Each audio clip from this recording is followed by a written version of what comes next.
Hi all, welcome to Mandya ಗೌಡ್ರು blogs. ಹೇಗಿದ್ದೀರಾ ಎಲ್ಲರೂ? ನಾನು ಚೆನ್ನಾಗಿದ್ದೀನಿ. ಮೀನು ಸಾರು ಮಾಡೋಣ ಅಂತ ಮಾಡಿದ್ದೆ. ತುಂಬಾ ಚೆನ್ನಾಗಿ ಬಂದಿತ್ತು ಮೀನು ಸಾರು.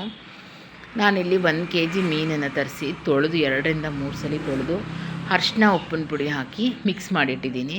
ಇಲ್ಲಿ ನಾನು ನನ್ನ ಕೈಯಲ್ಲಿ 2 ನಿಂಬೆಹಣ್ಣು ಗಾತ್ರದ ಹುಣಸೆಹಣ್ಣು ತೊಗೊಂಡಿದ್ದೀನಿ.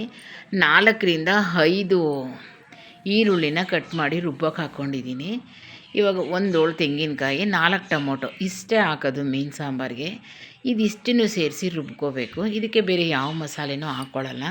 ಇದನ್ನು ನೈಸಾಗಿ ರುಬ್ಕೊಂಡಾದಮೇಲೆ 2.5-3 ಟೇಬಲ್ ಸ್ಪೂನಷ್ಟು ಬೇಳೆ ಸಾಂಬಾರು ಪೌಡ್ರನ್ನ ಇದಕ್ಕೆ ಹಾಕಿ ಮಿಕ್ಸ್ ಮಾಡಿ ರುಬ್ಕೊಂಬಂದು ಇಟ್ಕೊಂಡಿದ್ದೀನಿ. ಇವಾಗ ನಾನು ಸ್ಟವ್ ಹಚ್ಕೊಂಡು ಸ್ಟವ್ ಮೇಲೆ ಒಂದು ಪಾತ್ರೆ ಇಟ್ಟು 3 ಟೇಬಲ್ ಸ್ಪೂನ್ ಎಣ್ಣೆ ಹಾಕ್ಕೊಂಡಿದ್ದೀನಿ. 3 ಟೇಬಲ್ ಸ್ಪೂನ್ ಎಣ್ಣೆ ಹಾಕಿ ಸ್ವಲ್ಪ ಕಾಯ್ದ ಮೇಲೆ 1 ಈರುಳ್ಳಿನ ಸಣ್ಣದಾಗಿ ಕಟ್ ಮಾಡಿ ಹಾಕಿ ಹುರ್ಕೋಬೇಕು. ಈರುಳ್ಳಿ ಸ್ವಲ್ಪ ಬಾಡಿದ ತಕ್ಷಣವೇ ನಾವು ರುಬ್ಬಿಟ್ಕೊಂಡಿರೋ ಖಾರ ಮಸಾಲೆನ ಹಾಕಿ ಅದನ್ನು ಮಿಕ್ಸ್ ಮಾಡ್ಕೋಬೇಕು. ನಮಗೆ ಸಾರು ಎಷ್ಟು ಗಟ್ಟಿ ಬೇಕು, ಕೆಲವರು ಗಟ್ಟಿ ಇಷ್ಟ ಇರುತ್ತೆ, ಕೆಲವರು ತಿಳು ಇಷ್ಟ ಇರುತ್ತೆ. ಆದರೆ ಮೀನು ಸಾರು ಗಟ್ಟಿ ಇದ್ದರೆ ಚೆನ್ನಾಗಿರುತ್ತೆ.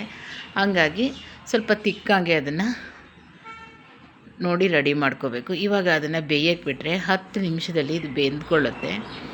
ಚೆನ್ನಾಗಿ ಅದು ಬೆಂದ ಮೇಲೆ ಉಪ್ಪು ಹಾಕ್ಬಿಟ್ಟು ಇದಕ್ಕೆ ಮೀನು ಹಾಕ್ಕೋಬೇಕು. ಮೀನು ಹಾಕಿದ ಮೇಲೆ ಬೇಯಿಸೋ ಆಗಿಲ್ಲ.